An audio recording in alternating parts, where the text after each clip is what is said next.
Are we live? Because we got a problem. Are we live? I said, are we live? Because if we live, we got a problem here. But rather than, I know I turned the volume down on this thing. And turn this up back up.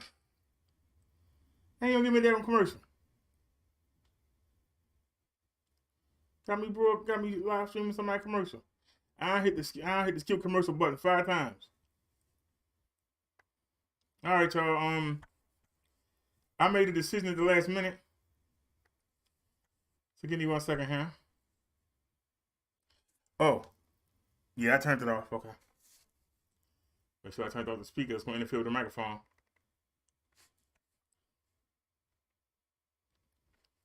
No matter how much you set everything up, it don't matter. All right, let's go. While y'all listening to this, I got work to do. Alrighty, everybody. Minister Brother Derrick here. I just want to do this real quick. It's 4:39, so let's go ahead and get to work. Y'all see how big the screen is? I gotta fix it. So let's scroll down. Stop because I had it at 38. It's a new day. I had it 3840 by 2160. I loaded the 2304 to 1296. It's now able to come home. See if that make it easier on the PC. You're never alone if you believe me. You don't need that weed. Give Jesus a hug and put down those drugs. The victory over death is already won. So why are you picking up that gun? If your spirit is activated, now think. Why do you need that alcoholic drink? Because the devil tells you. He rules you. He fools you. But the minister is here to school you. I'm here to preach. Yeah, it's a lot smaller. I'm here to teach. And it's you. I'm trying to let's find the webcam. Song that I compose when Jesus comes back. Only God knows. Are you ready or are you sitting heavy? I'm working right now. I'm bringing myself in right now, y'all. Heavy. You won't be if you follow me. Y'all will see me on the screen in a second. All right, come on with it now. Oh God, what can I say about thee? You still love us sinners and you offer your grace for free. I'm not worthy, but you still search me out of a life of sin. And with Jesus' help, I know I can win. I love serving my Lord. He opens the door to a relationship with God. This is the only way in the name of Jesus. I always pray and I lay myself as a footstool for the lost demons. I know that fools. It's not cool to be a believer, but I'm not put my soul in the hands of the deceiver, a wicked devil who brings nothing but trouble. I put my desires on ice and long for reaching paradise. A day with no pain, no stress. You gave me the way, and now I'm blessed. You could test me, let the devil stress me. But baby, hell is one place I don't want to see. So stop, look, and listen to what you've been missing. It's a new day. Let's try a new way. All right. I can bring that down some. Are you ready or are you sitting heavy? Are you ready or are you sitting heavy? Stop, look, and listen. Please stop resisting. It's a new day. Let's try a new way. Okay, now bring that down. Minister, Brother Derrick. All right. How's that? I hope y'all enjoyed that. There we go. Peace out. All right, now we got to do chat. This is Minister Brother Derrick. I'm coming at y'all real. And that's what I do. It's really hard to be a Christian. You're a YouTuber. You gotta learn how to work on the fly. Yes, it is. Everybody seems to have a double standard. Bring it over. And we don't get no respect in the world. We are considered weak. We are considered soft. We are considered dumb for believing in the book. There we go. All right, there's the chat. These people have no morals. And you see where the world is going. Oh, Windows Media. No credit. So this is for those. We gotta fix that. Transform, press the screen. Every day I dance before the Lord. Bring it over. I stay connected to Jesus like an extension cord. I walk upon a stripe as long as my name is in the book of life. Let my light shine. Let it broadcast worldwide. I let Jesus be my guide. All right, we got that set. I'll continue to come to the people and say, yeah, we got the chat done already. What else I'm missing? The webcam. And start winning. I roll with the Lord. Heaven is my goal. This earth is the first level. I help my fellow man deal with the devil. He's a liar. He's a fraud. His desire is to keep me away from my God. The button 3 times. Oh, you kill him. Well, all right, we got a problem.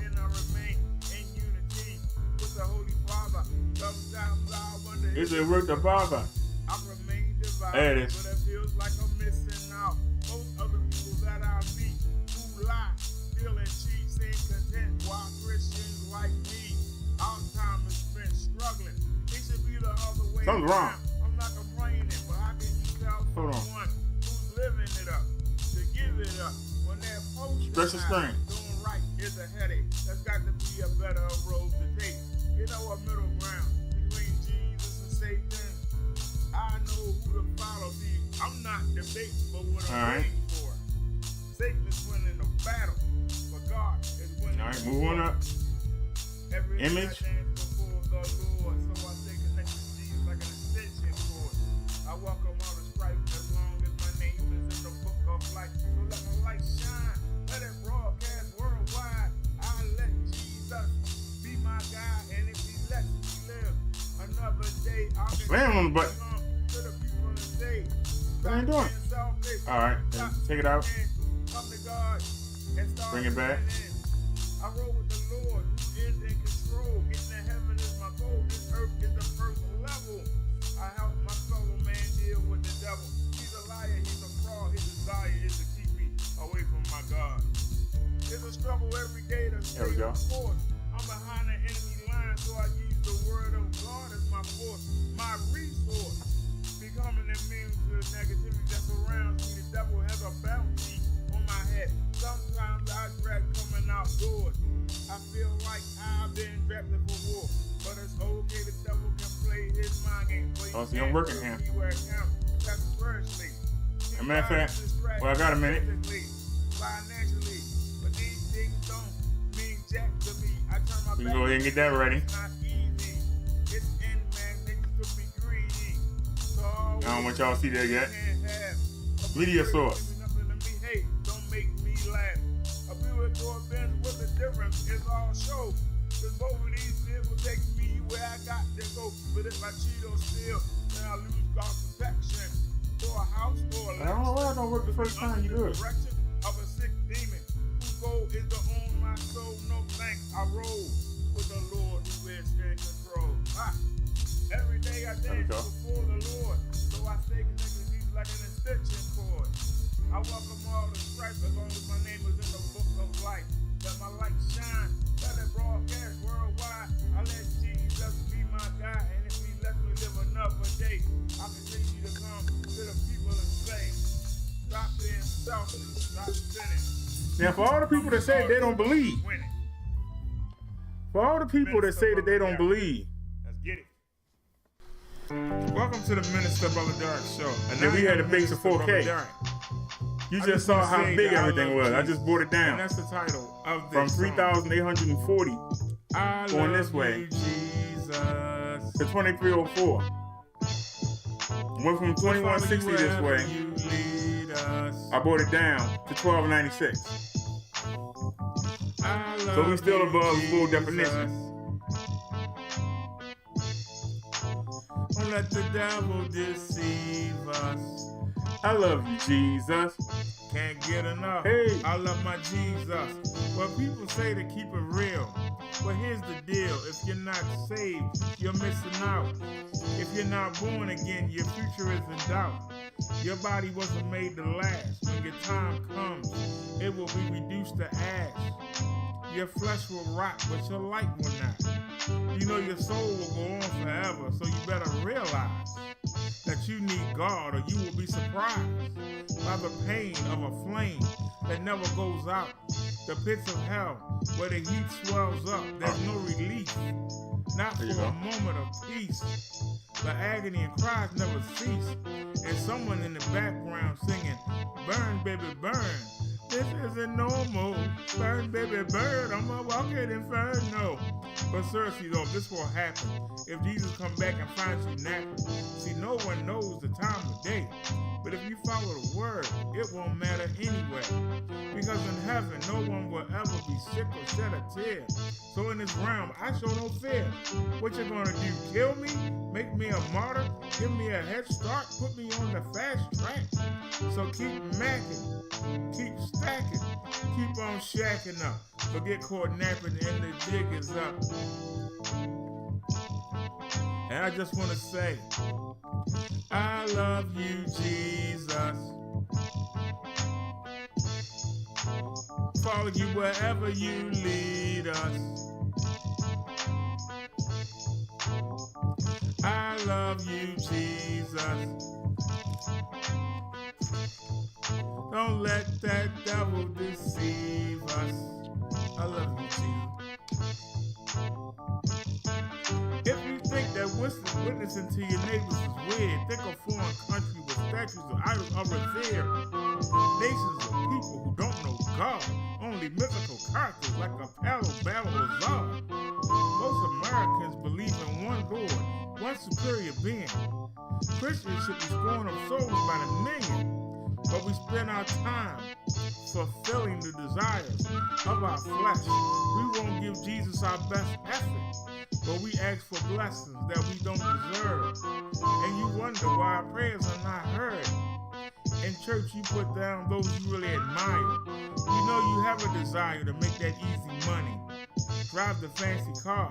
You feel like a star. When you enter the bars or clubs, deep down your spirit isn't for God or his ways.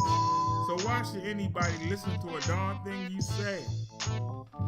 I love you, Jesus. Follow you wherever you lead us. I love you, Jesus. Don't let the devil deceive us. I love you, Jesus. I love you, Jesus. We'll follow you wherever you lead us. I love you, Jesus. Let the Holy Spirit feed us. And one more time. I love you, Jesus. All right, y'all, let's get it. Let's get to the Bible study. The minister, Brother Derrick show. Let's get it. All right, let's get it. Welcome to the show, everybody. I'm Minister Brother Derrick, and we are here for the Saturday sermon. I know it's 10:24, but it's Saturday night. Y'all know y'all up. Probably just got in from the club, got in from dancing, got in from going out to dinner. You spent the night getting your shake on. Well, come spend the evening learning about Jesus and God. Let's wash some of that stank off of you. Let's try to wash off some of that sin some of y'all went out there and did. Anyway, welcome to the show. As you can see, I'm here. It's Saturday sermon, and I'm here. And it's only 5 people that I see, well, actually 4, because I'm one of them. Only 4 people decided to join us. So, I know where y'all stand at when it comes to putting God first. And that leads into our topic for today. Our topic for today is, because I heard somebody say something that I thought that I should bring to y'all. I heard somebody say, how could God let something like this happen? God just leaves us at the mercy of the devil and his demons. And I thought about that for a second.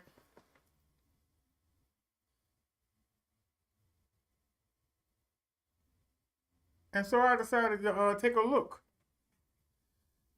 Does God protect us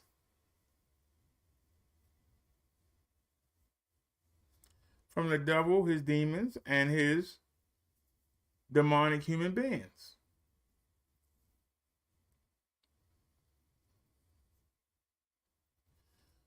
Most people don't have the right to ask that question. Most people don't have the right to question God, period.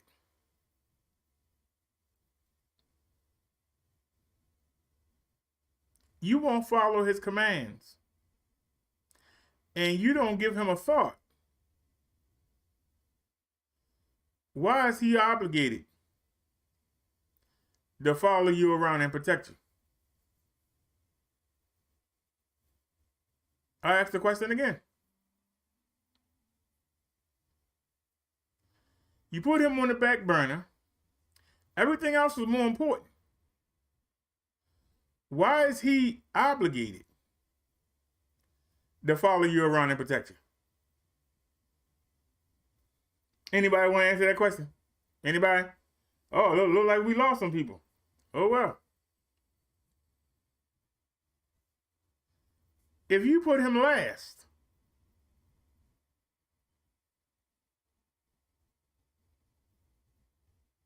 you don't follow his commands. You don't pray to him until you need something. I've shown you Wednesday that he really doesn't look at people that's not connected with Jesus. So if you're not connected with Jesus, why do you expect God's protection? If you don't do what you're supposed to do, why do you expect him to do what he's supposed to do? And this is something that I've noticed with human beings. If you're supposed to do something,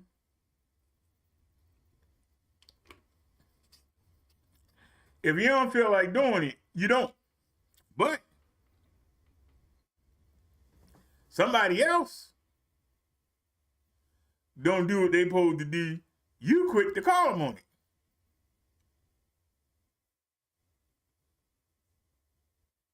If somebody call you out for not doing what you're supposed to be doing, you get defensive and then you get angry. So do you get angry at God when something bad happened to you and you think that he should have protected you from it? My question to you is, do you have the right to ask that question? Those of you that watch Wednesday's sermon, you heard God say, who are you?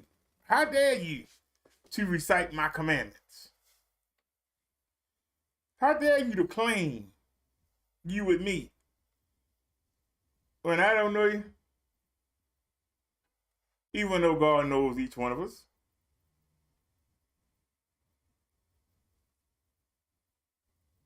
Why do we obligate him to do something that we won't do? Sun come up every day, it go down every day. Moon and the stars come out, the wind blow, the stars and the moon show up, the clouds show up.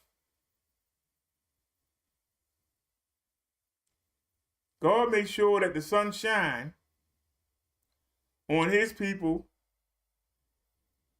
and the people that don't follow him. He makes sure it rains on the people that follow him and don't follow him.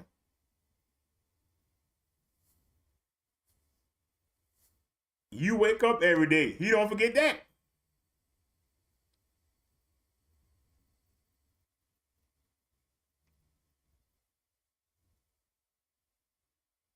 But if you're not walking with him, why is he obligated to do anything for you? Your biggest job, the reason why you was created, was to worship God. But if you worshiping everything else but God, why is he obligated to watch out for you? Why is he obligated? Because God loves us. You ain't showing him no love.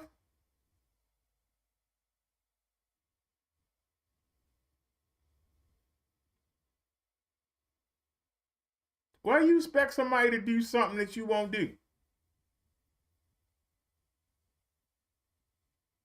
All he asks you to do is follow his commandments. Get to know Jesus. Get a relationship with him. You refuse to do it. Why can't he refuse to help you? When you get in trouble, why is he obligated to help you out?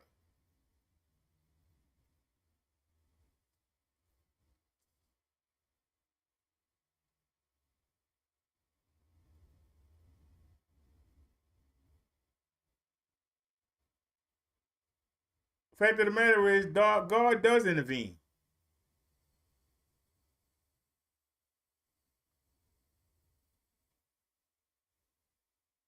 But it's at his option. Especially if you're not walking with him. He has no obligation.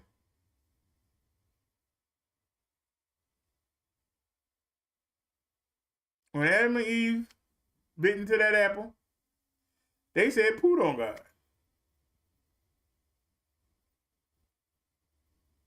Why can't God say poot on you? Why is he obligated? Because he's so good.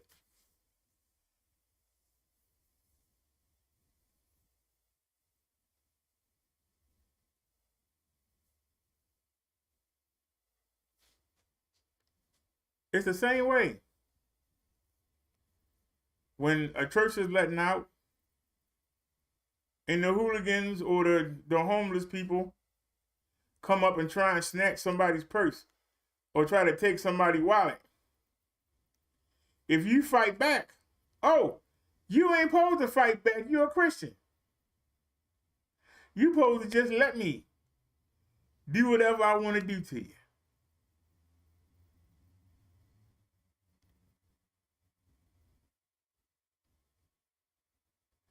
The person that's trying to hurt you, know they're wrong, but they're not going to stop doing the wrong.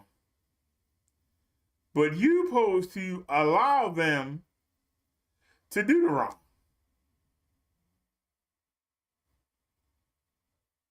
If the situation was reversed, the demonic person would attack back.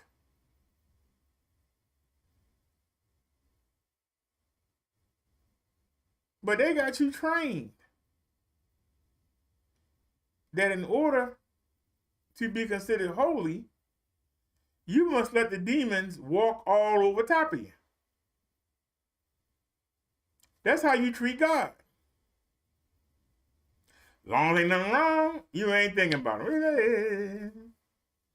I'm gonna go ahead and get my clubbing on and let me see what's going on the TV, what's going on with the housewives of Philadelphia, and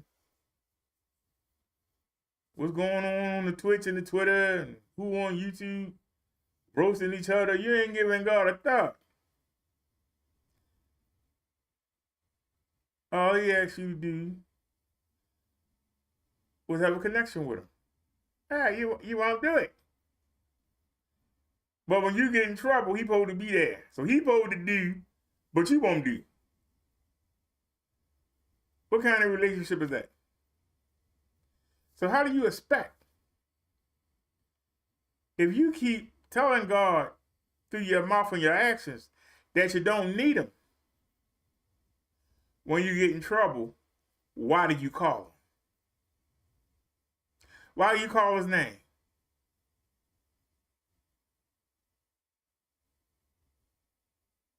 I showed you Wednesday, if you're not praying, if you're not with Jesus and not under his protection, God don't know you. You can pray all you want, he don't hear you.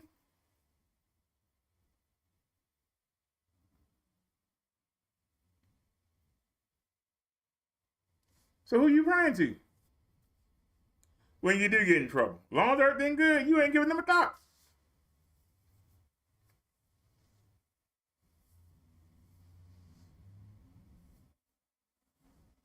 So you are separated from him. Why is he obligated to watch out for you?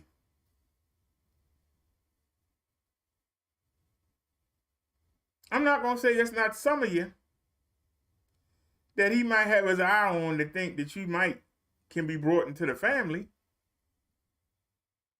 He'll watch out for you to a point, hoping you'll hit rock bottom and come into the family. But the majority of the heathens, you don't have protection. That's one of the consequences of being separated from God.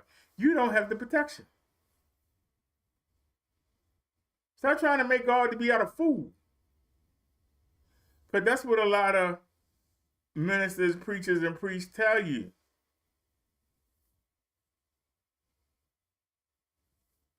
God loves everybody.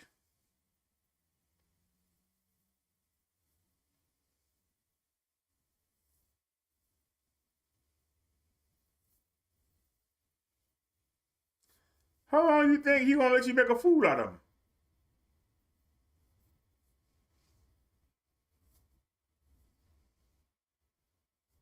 I just ask simple questions.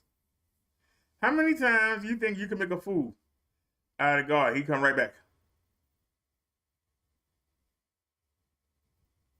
If somebody keep making a fool out of you, what do? You leave him alone. Why should God be any different? You got a lot of ministers and priests and pastors are telling you that God is a fool. Piss on him, kick him. He right there like a puppy. You know you got a puppy and you kick it and you push it away and it's right back. Right in front of you. The majority of y'all treat God like that. And if you think about what I'm saying, you know I'm telling the truth. You think you can do and say whatever, and that God will be right there. I'm waiting on you.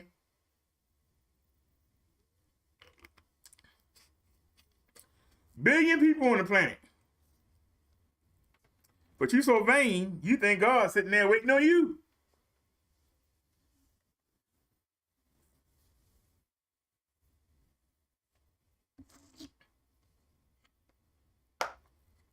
The next time it's a big hurricane. Next time it's a mass shooting.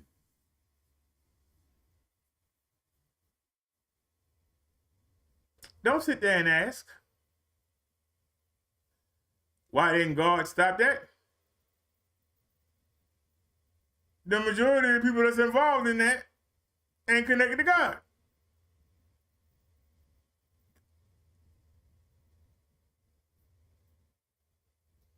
A lot of people say that God don't intervene.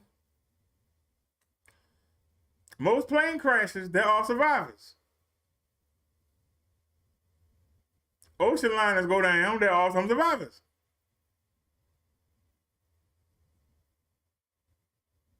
That means he had a couple people on there.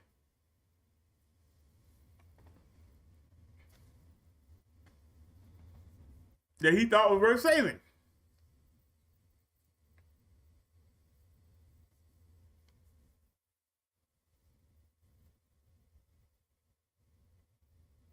So don't say he doesn't intervene.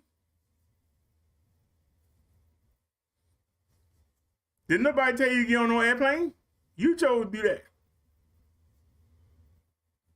Nobody told you he didn't tell you to get in the car. You know when you get in the car, it's a chance you might get killed in a car accident. You still do it. Chance to get on the train.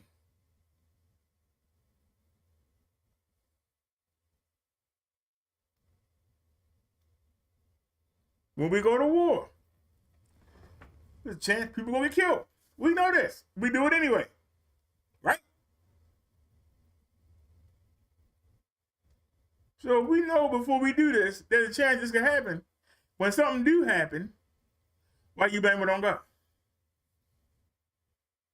But think of how many times you got in the car and nothing happened.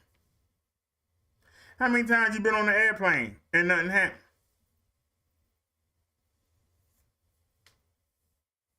How many times you rode the train and nothing happened? How many times you was right there when somebody got shot and you didn't get shot?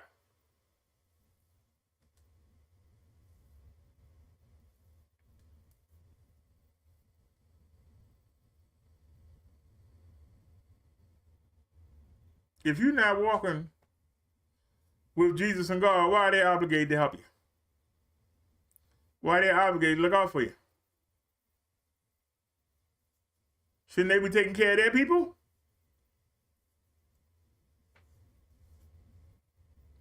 You listening to the devil and the demons, shouldn't they take care of you? What are you looking to God for? You got your God. His name's Satan the devil. You got your God. The people you go be up under every day and look up to. That's your God. They should be watching out for you. Why are you trying to put it on God? Because you ain't up under him, but you expect him to protect you. Isn't that ignorant?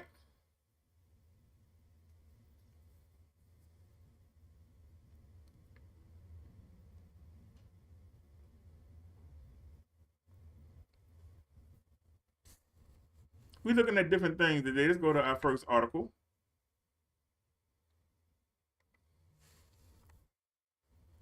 Let me pull it up so I can read it. Y'all should see it.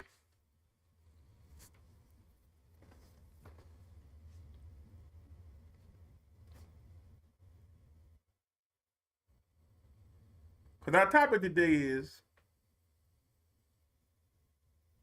does God protect us from Satan and his demons? So let's look at Satan. When we think of Satan, the first thing that usually comes to mind is how he tempts us to sin. He typically does this by dangling something evil in front of us, hoping that we'll take the bait. Because he is so devious, however, the temptation is often gift wrapped in shiny bright paper to make it look attractive. But you probably know that already, right? What you may not know or recognize is one of Satan's subtler tricks. By planting seeds of discouragement in our mind, he can accomplish his goal of separating us from God with little effort. That's the bad news. The good news is that by understanding how he operates, we can mount a defense and emerge victorious. Satan may be sneaky, but he's not all powerful. Only God is. So let's take a look here.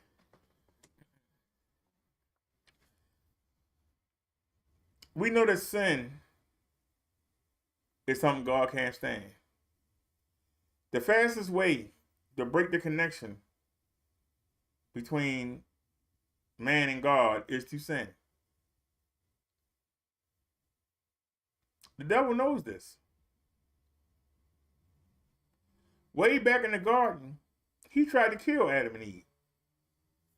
Because God said if you eat from one of these two trees, you shall surely die. Satan thought God meant on the spot. So for anybody that follows Satan, Satan tried to kill you.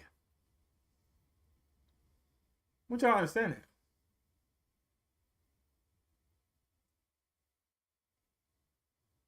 Whatever problem Satan had with God, he couldn't be God. So he decided to get back at God by making him kill us. But God didn't say you would die immediately. Satan assumed it. You know what happened when you assume? Satan made an ass out of himself. That's why he's so mad.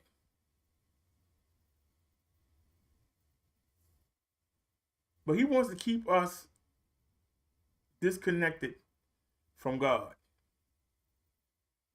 And he did it. And he's still doing it.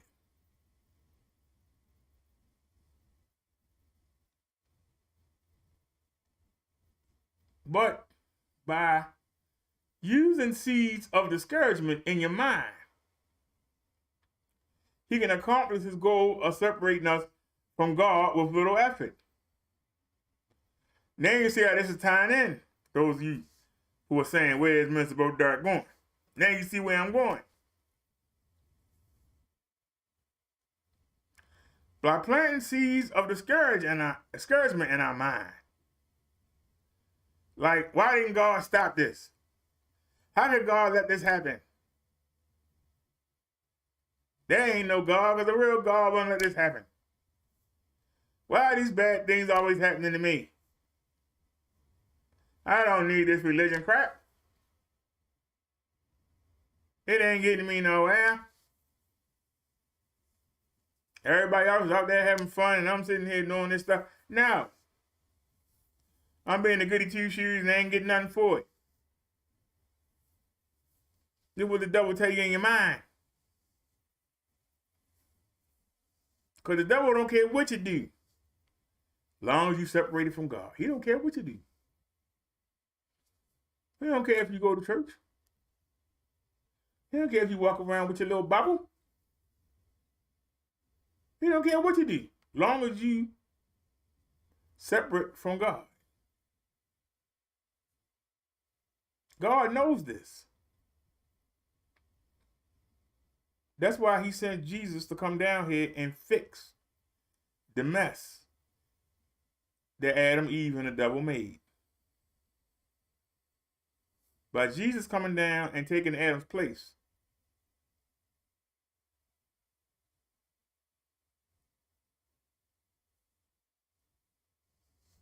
Jesus did the damage repair, damage control that was done in the garden. So since we lost our perfection, we lost our innocence when Adam and Eve ate from the tree.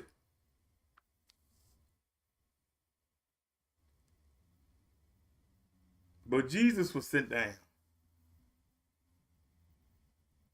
He takes the place of that innocence. He restores that perfection. So that when God looks down, he doesn't see the evil. He sees you through the cloak of Jesus. Jesus was like a shield, the gateway, the pathway. Long as you on Jesus' path, you got the opportunity to reconnect to God. Satan, the devil, knows this. His demons know this. You don't scare the devil when you make a donation to an orphanage. You don't shake the devil's tree when you do something nice for somebody. You shake the devil's tree when you seek out Jesus. That's when you shake him.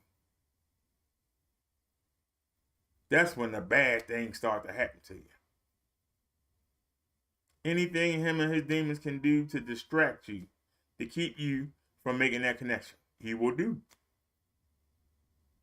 If he got to hurt somebody in your life, if he got to hurt you, he got to make you lose your job, whatever he got to do to knock you off track, he got to make you sick. Anything that he can do, he will do it.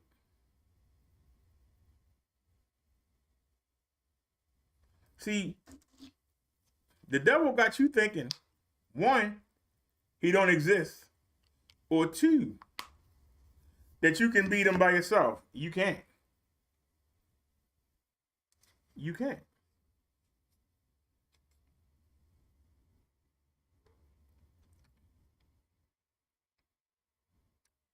Adam and Eve was perfect. That was many moons ago. Every generation, we get less and less perfect.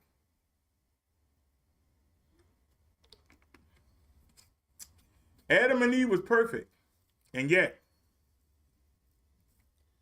the devil tricked them. What chance you got? Adam and Eve was perfect, and yet the devil was able to trick them. What chance do you have? I told you, Adam and Eve had everything. But the devil was able to take advantage of the fact that Eve wasn't satisfied. She wasn't satisfied with being number two. She thought that by eating from that tree, it would make her number one. She would have something over the man. Women still doing that today. I want to be the first this. I want to be the first woman to do that. I want to be the first. It ain't going nowhere. The devil's still using the same trick on you. The same trick he used on Eve is still working in 2023.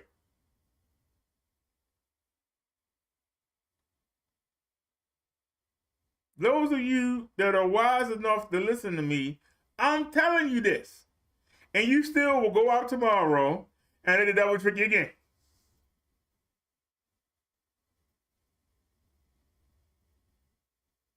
Because you think you know everything and you don't know nothing.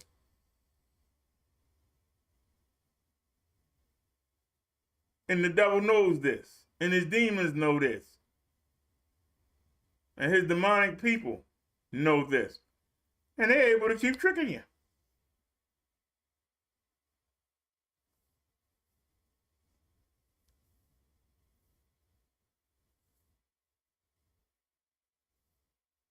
I remember this lady used to live next door to me. Consider herself wise and Bible toting. She had a son that would come by and hit her up for money all week. She would talk about how he ain't gonna get nothing more out of her. All he do is go get high or whatever. But every Sunday, he would come over for dinner and he would leave with some money.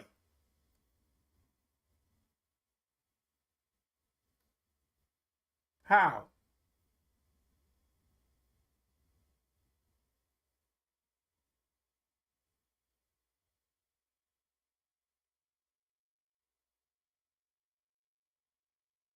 Was it because she was old and lonely? Somehow, that son got money out of her every week.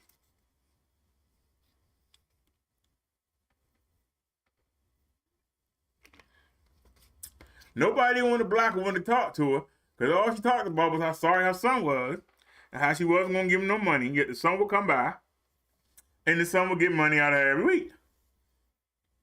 Sometimes she had to go without electricity being on. Sometimes she had to go without no phone. Because she gave the son more money than she could afford. But how you spend all week talking about how you ain't going to do something and then you do it. You ain't as smart as you think you is. You ain't as cunning or slick or sly as you think you is. Because that son was able to come in there and get what he wanted from you. And that's what Satan, his demons, and his demonic people that live with us, that's what they do. We have a weakness. And they spend all day and all night trying to figure out what that weakness is so they can exploit it. But if you got Jesus in you and you connected to God, Satan can't do nothing to you.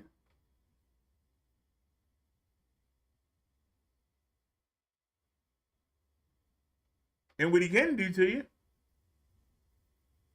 you get up and recover like it never happened.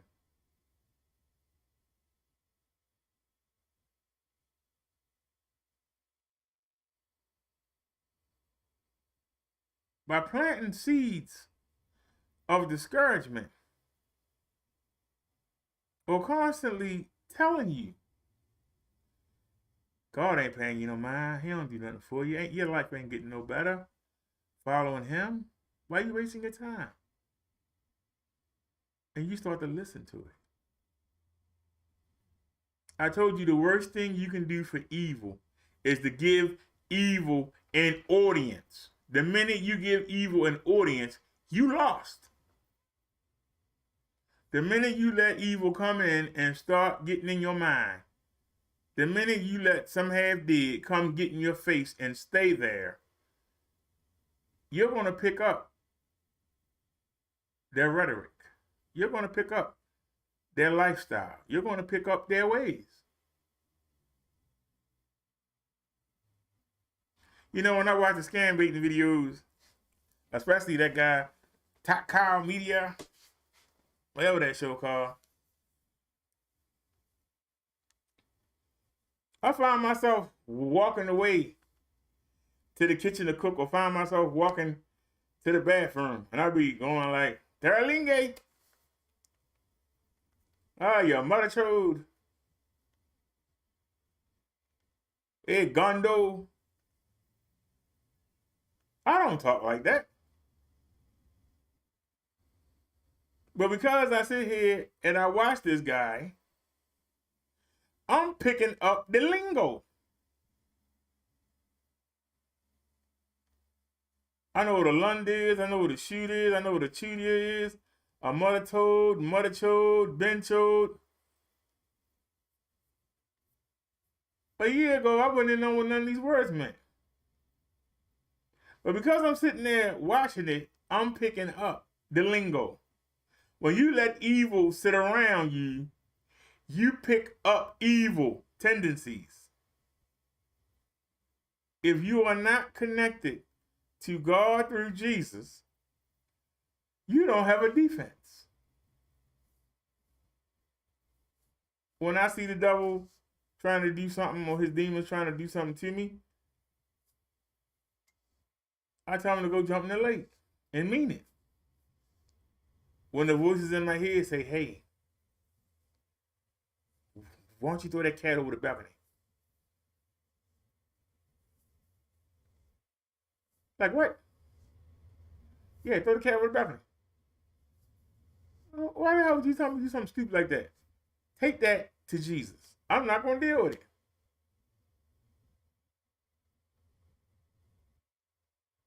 Almost everything that I get got to hit the floor before I can use it. For some reason, it got to hit the floor.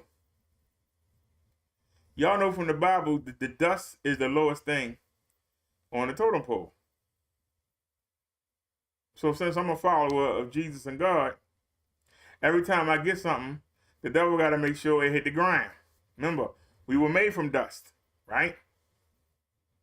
Isn't it strange that the lowest thing is dust? Yet, we were made from dust. All my stuff got to hit the floor before I can use it. It's got to hit the floor. Brand new. It got to hit the floor before I can use it.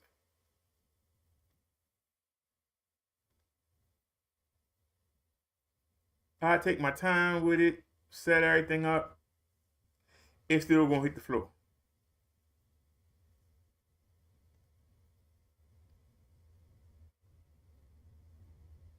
So if I'm walking with God and Jesus and my stuff still got to hit the floor, how many times your stuff hit the floor? Those of you that ain't walking with him. How many times does your stuff hit the floor?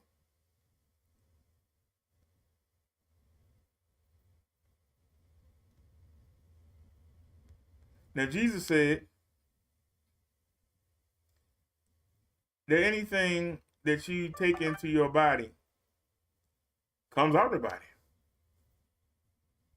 It's the words that come out your mouth that's dirty and filthy.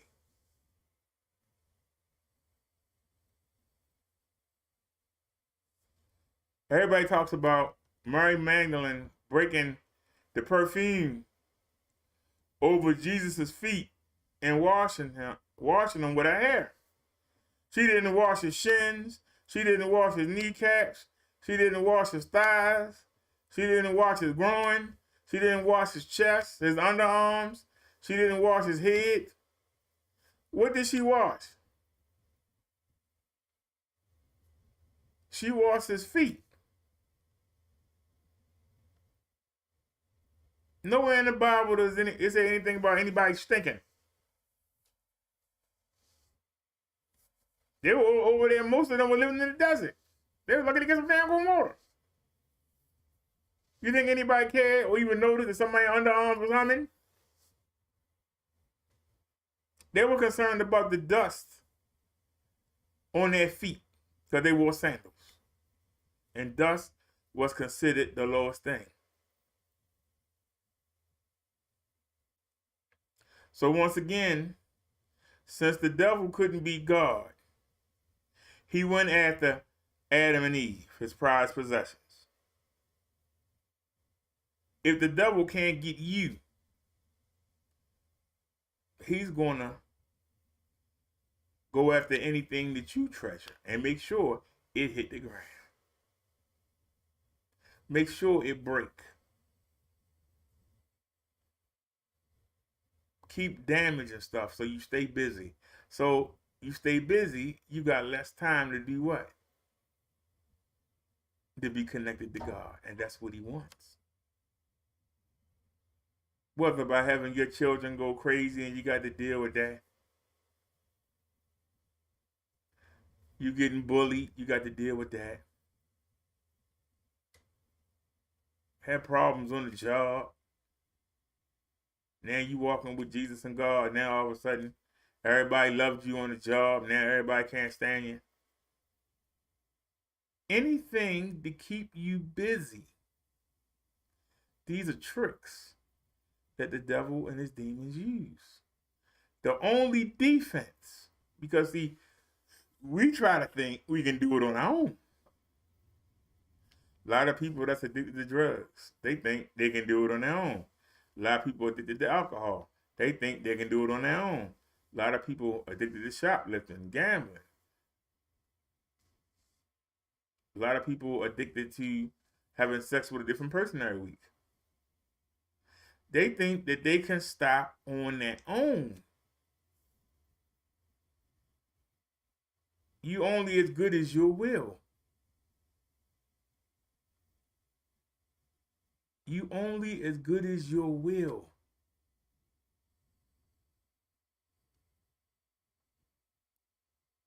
The devil knows this and will spend all day, all month, all year.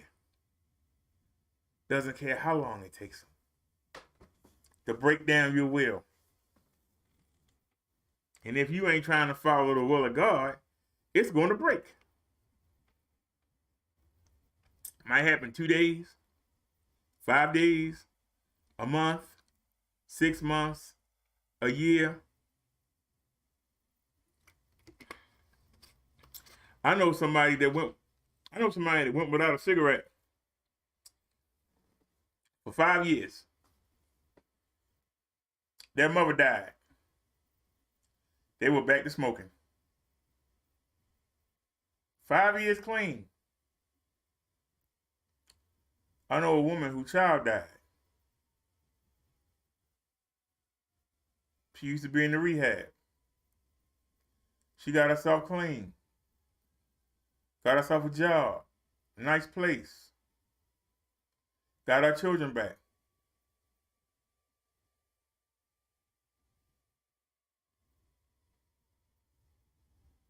One of the children got hit by a car.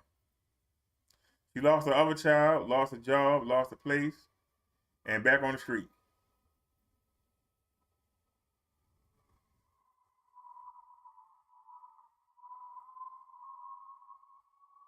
Devil gonna break your will. That's why you need Jesus and God. That's your defense. You can't do it by yourself. You might can hold out for a little while, but eventually you're gonna break. And a lot of y'all know people who y'all seen hit rock bottom, they get back up, do well for a minute, and then bam, they right back in the same spot. How many people you know? You were visiting them in jail. They were telling you, when I get out of here, I'm going to go straight. I'm going to get me a job. I'm not coming back here. Within 6 months, what they doing? Right back in the same jail cell they was in. 6 months before they got let out. Sometimes it's 7 months. Sometimes it's 2 weeks. Our will is not strong because we weren't built to have a strong will.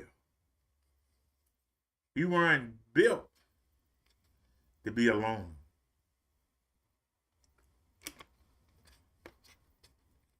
We were built to be connected to God.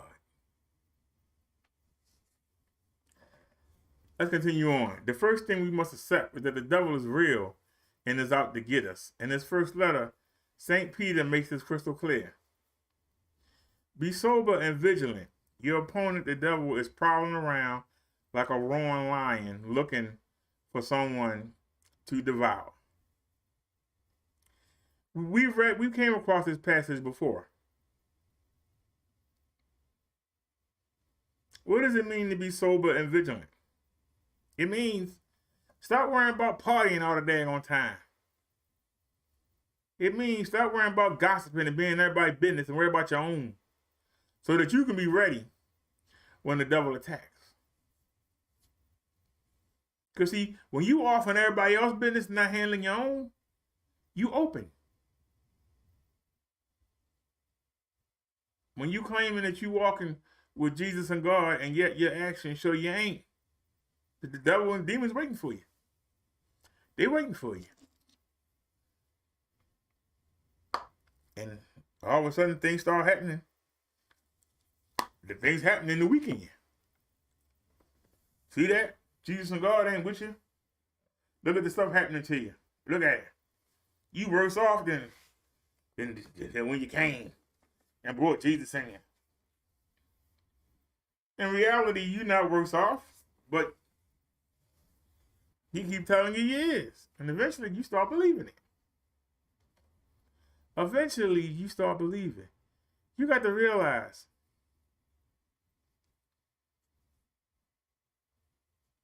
Satan doesn't like you.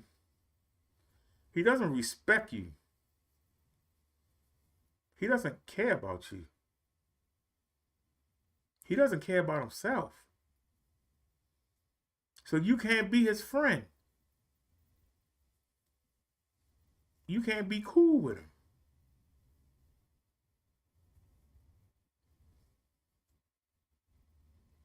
A lot of people think that they could, and I was one of them. You ever heard that phrase? If you lie down, if you lay down with dogs, you get up with fleas. You ever heard that phrase before? When I was younger, I thought that I could lay down with the dogs, but get up before I got fleas. It don't work that way. When you lay down with evil is like a parasite. It don't go away, and you can't leave it. Once you let it in, it's in. You need Jesus to come in and get rid of it. You can't do it. And if you can do it, you're a ticking time bomb. Because evil will keep working on your will. But let's see what they got to say. Dissecting this passage will provide us with a few key pieces of information about Satan. Satan is your opponent. The Greek word for opponent used by Peter in the original manuscripts is translated as adversary elsewhere in the Bible. Make no mistake about it, the devil is not on your side. He is your enemy, and his main goal is to drive you away from the Lord. Nailed it. He is on the prowl. That's quite an image, isn't it? Before you get completely frightened by the thought of a wild animal stalking you, I want to call your attention to something very important. St. Peter doesn't write that Satan is a roaring lion, but that he is like a roaring lion. The last thing I want to do is downplay the threat posed by the evil one, but I also have to point out that his bark is worse than his bite. He's got a big mouth and roars loudly, but he can't force you to commit a sin. His power is limited. Let me read that again. That's a good point right there. I wish I'd have made it.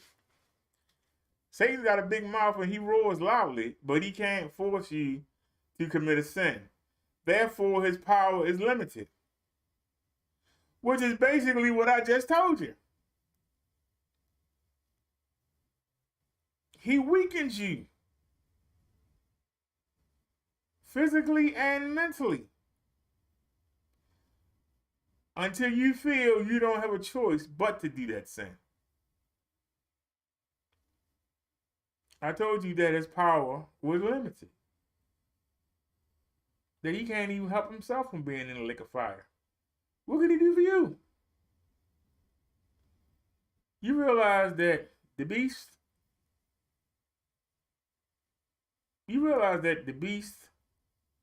and the Antichrist go in the lake of fire first.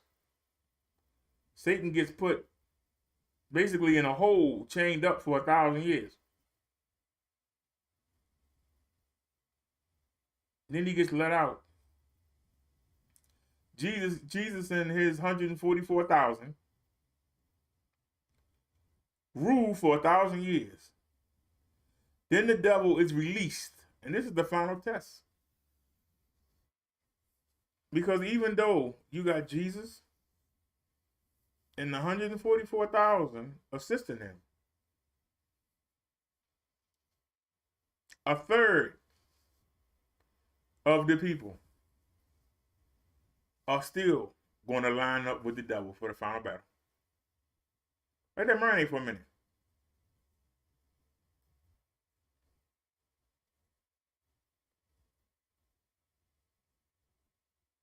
And the fire is going to come down from hell and from heaven and burn up everyone in the final battle. And the devil get thrown in the lake of fire, and then everybody, wherever you had dead on earth, you going to get up.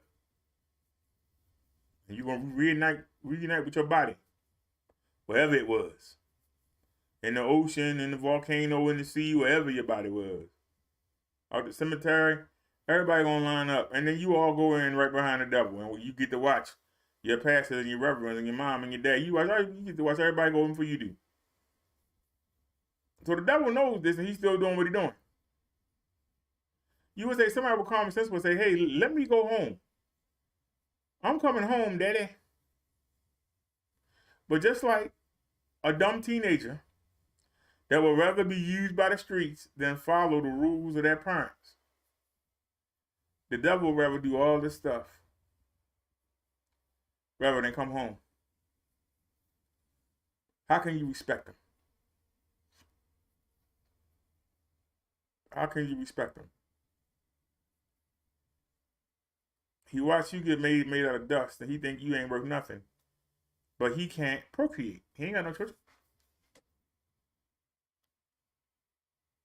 You can do something he can't do. You can procreate. The same demons that he started with is the same demons he got. He might have some human demons working with him, but he didn't create. They're not his. He don't have no children. He's jealous of you for that. He can't procreate. But speaking of procreate, he also cannot create. He's using the same script that he used with Eve that he used today.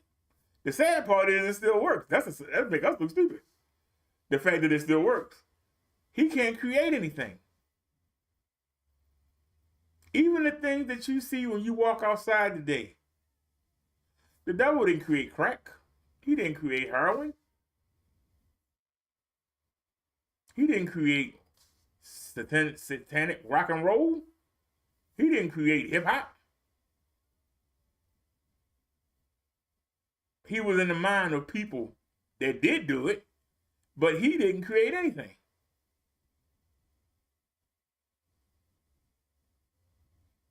He gets people to take stuff from good people to give it to bad people, to give it to his people. He can't create anything.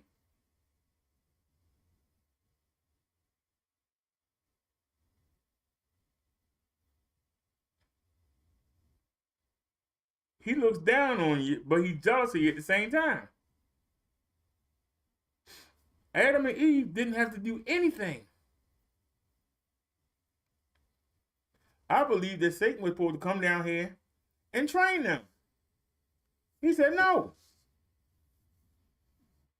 These beings are beneath me. But yet, these beings were above him. And that's why he took them down. And us human beings, we still taking each other down today the same way. It's the same script. So you see somebody get something. Look at him. Oh, he think he all that. Oh, I'm going to knock him down. He think he all that. Barber can't hold a job. I'll make sure I put that in social media. We're going to bring him down. Look at him. His mother used to be a trick down there on Broadway Street. We're going to put that out there. We're going to bring him down. It's the same script. Somebody got something you ain't got. You can't match them. You can't beat them. So guess what? We're going to take it down. We're going to take them down. Y'all realize that a professional wrestler died. He wasn't really famous because of something that he said. Him and his brother is one of the best tag teams in the world. But because of something that this guy said, his name was Jay Briscoe. He said something about gay people and same-sex marriages. He said something about it. And no big company would ever hire him. Good as he and his brother was, no big company would ever hire him.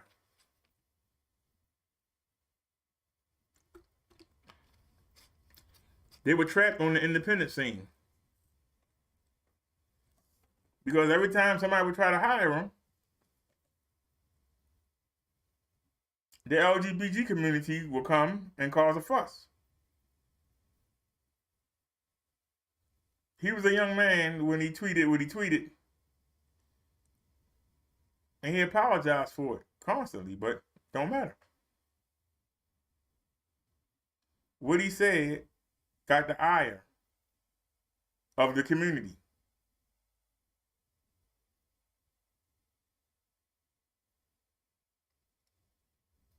AEW, the second biggest wrestling company in the United States, second biggest. Last year, they bought a small company. I would say maybe it's a number 4th. And they trying to get it running. And they've been running wrestlers from that federation. They've been putting them on the AEW, which is the second company. They've been defending the belts there. And trying to keep your mind on that company that they try and get a TV deal for it. They've been having pay-per-views for that company that don't have a home. But them brothers just won the tag team championship of that company on pay-per-view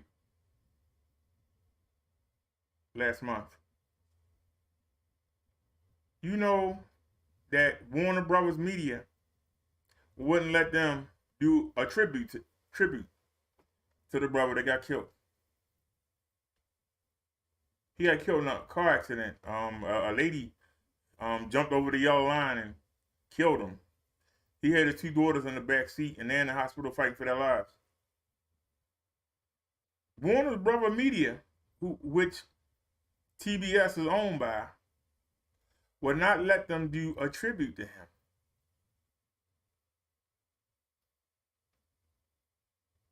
Because of something that he said 10 years ago. And he has spent the past 10 years trying to atone for it, and they won't let him.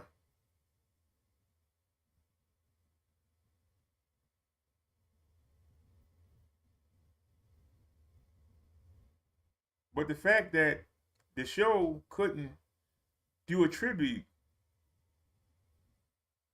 to somebody that worked for them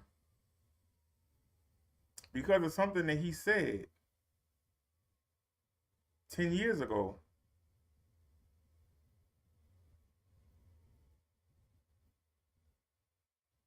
Now, I agree, you shouldn't have said it.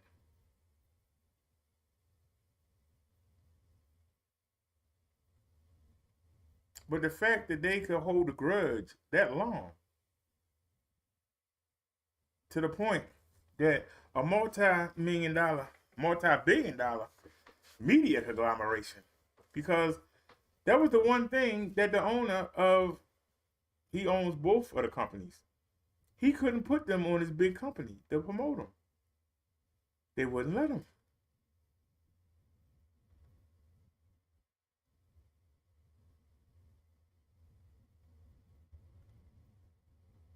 You got people that know that God don't agree with their lifestyle, and somebody spoke up about that lifestyle, and the people keep beating on them. Yeah, no fool with him. Yeah, he don't like us. Yeah.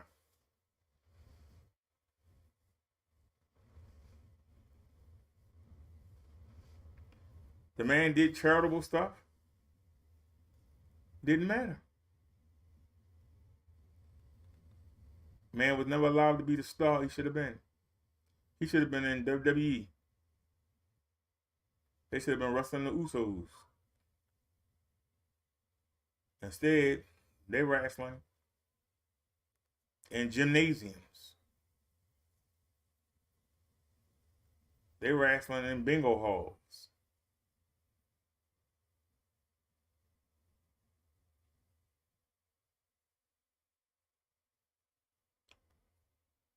The man is dead. And they couldn't even do a tribute to him. Because some people got in their feelings about something that he said 10 years ago. The things that he said was not incorrect. And I might get flagged for saying that.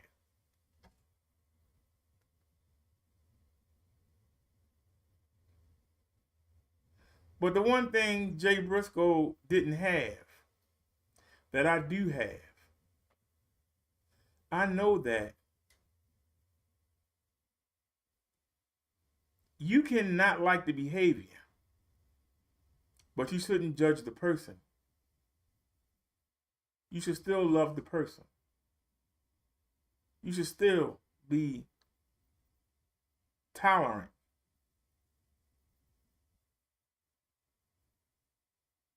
Of the person. They're going to deal with Jesus when Jesus stands in front of them. They're going to deal with Jesus. That's not your business.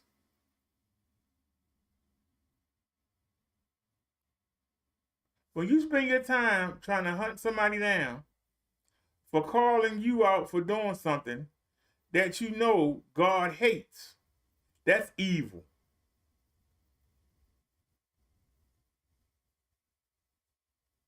He didn't call out a particular person.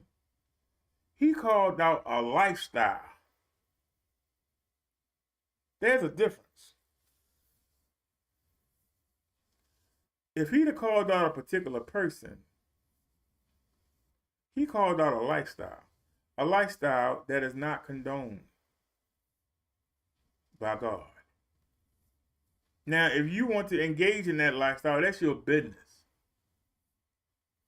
You deal with Jesus when you got to stand in front of him. That's none of my business.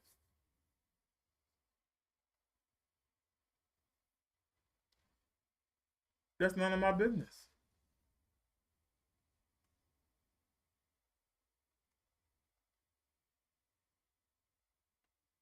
But if somebody asks me, what do I think about it?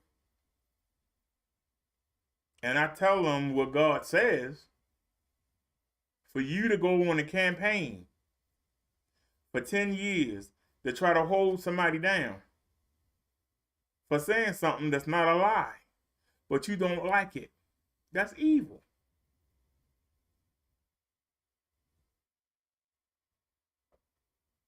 And the fact that you can get so many people together that's doing that evil, instead of them saying, you know, he's right. I don't like that he said it, but he's right. I don't want to hear it, but he's right. Let's take him down. Let's bring them down.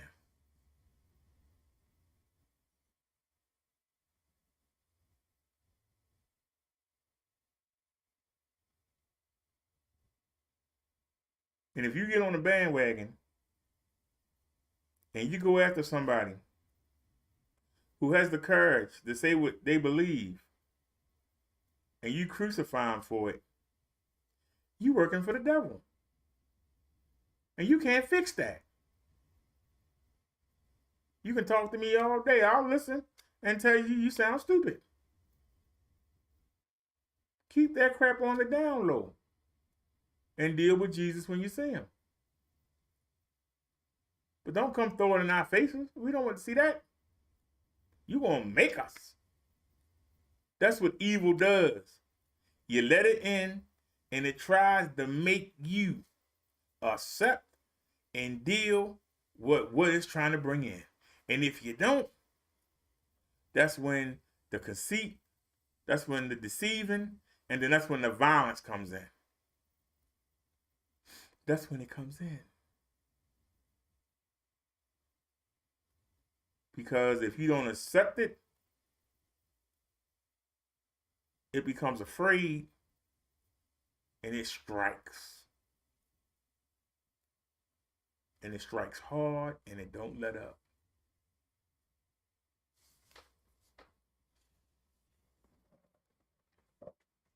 That man made thousands of dollars when he should have made millions. Ring of Honor used to hold matches. You know where I took y'all last summer? We were down there on the waterfront. Down there where we started at, they had a little hall down there. They used to hold the matches down there in Baltimore. I never went to one because they were the rinky dinks. But that man spent 10 years of his career wrestling for $300-400 a week, when he should have been making $4,000 or $5,000 a week, because some people didn't like what he said. And now he's dead. So he'll never get the opportunity. His family will never get the financial benefit off his talents because he got cut down.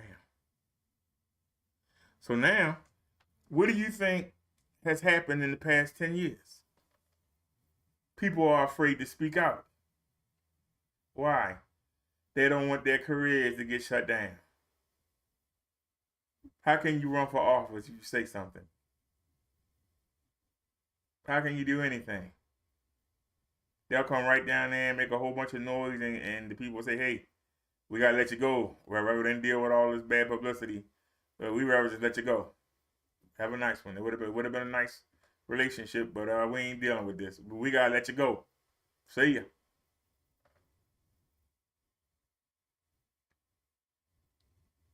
But that's evil. Now that we know the devil is real and a force to be reckoned with, let's take a closer look at one of his most effective tactics: planting discouraging thoughts. His bark is worse than his bite. As we already discussed, Satan's main goal is to drive a wedge between us and God. Because he's very intelligent, however, he will not use the same approach on everyone. Some individuals are very susceptible to falling into mortal sin, but others are not. Do you think that someone who had the audacity to tempt Jesus will just throw in the towel and leave those folks alone? No way. Refusing to give in, Satan often uses discouragement to attack them. Think about it for a minute. If the evil one can get you to lose confidence in God, you will eventually stop praying. When that happens, the devil wins. Anything that puts distance between you and the Lord makes him happy. I've been telling y'all that for years.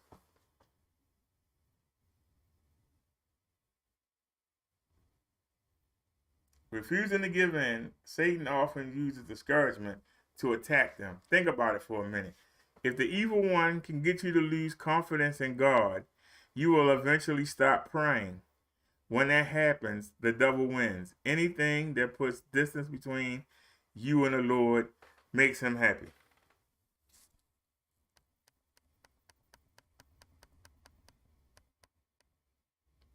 What, if anything, can be done to combat the lies planted in our minds by Satan every day? What? I've been telling you that for years. Can we read that again? What, if anything, can be done to combat the lies planted into our minds by Satan every day? Fortunately, St. Paul gives us a good place to start. For although we are in the flesh, we do not battle according to the flesh.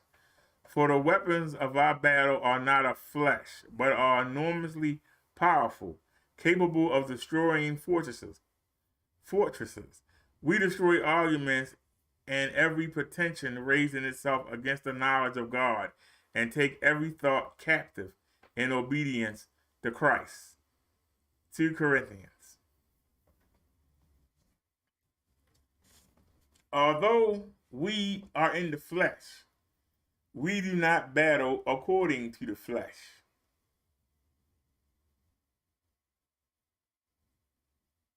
The Bible says the mind is willing, but the flesh is weak.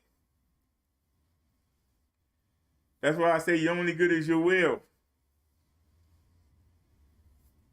Your greatest strength is not your will.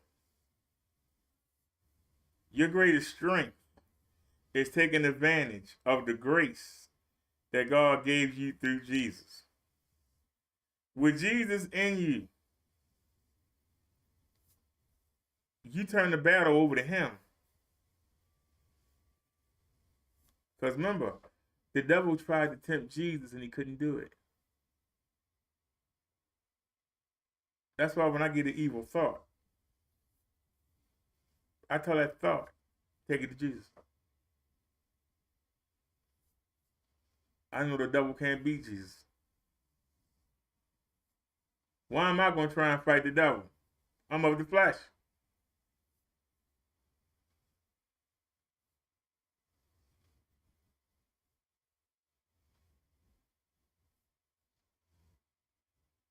But I know the power of Jesus.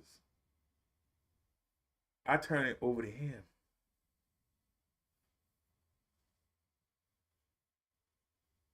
When I do that, the devil go away.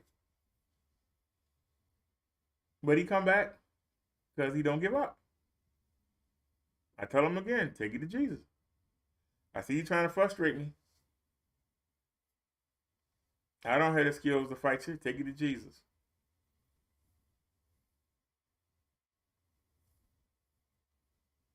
I see you knocking my stuff down.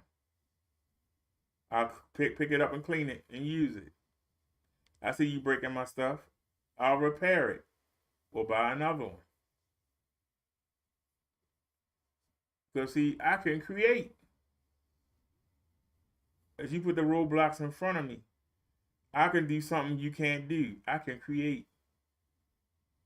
That's something you can't do. Whatever problem you got, take it to Jesus.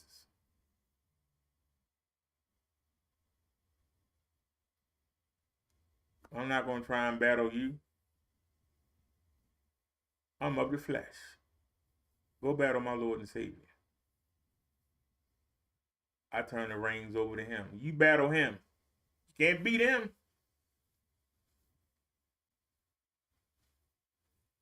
Get out my mind. Get out my place. Get off my block. Get out my neighborhood. Get out my city. But as I shun him, somebody else will take him right in.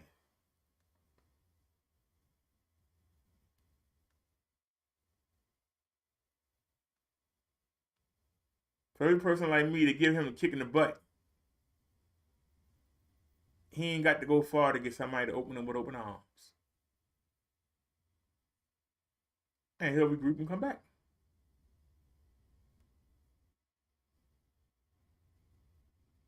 And we keep going back and forth, back and forth, back and forth, back and forth.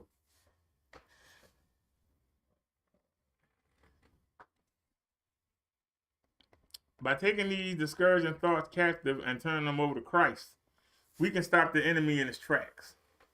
Whenever a situation appears hopeless, remind yourself that nothing will be impossible for God. Wait a minute.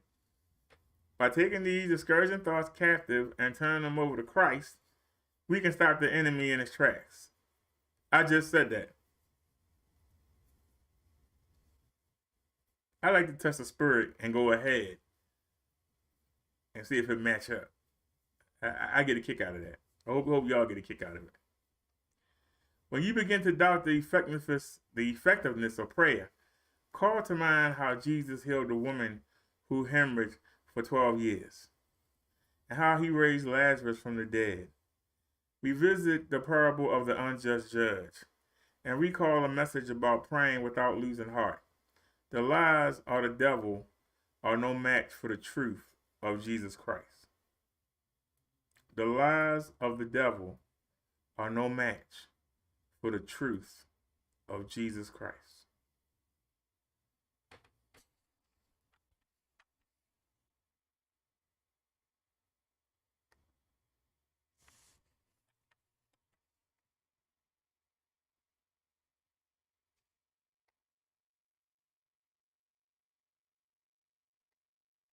In summation, the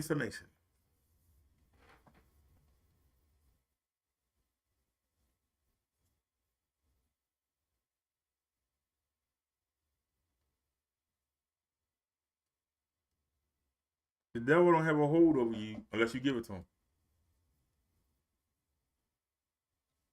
Stop putting Jesus last. Stop putting God last. Put them first in your life. Come to them. Ask Jesus to come into you and clean you up from the inside out. Ask for his protection so that you're acceptable to God. Once you're acceptable to God, you get a devil that fits.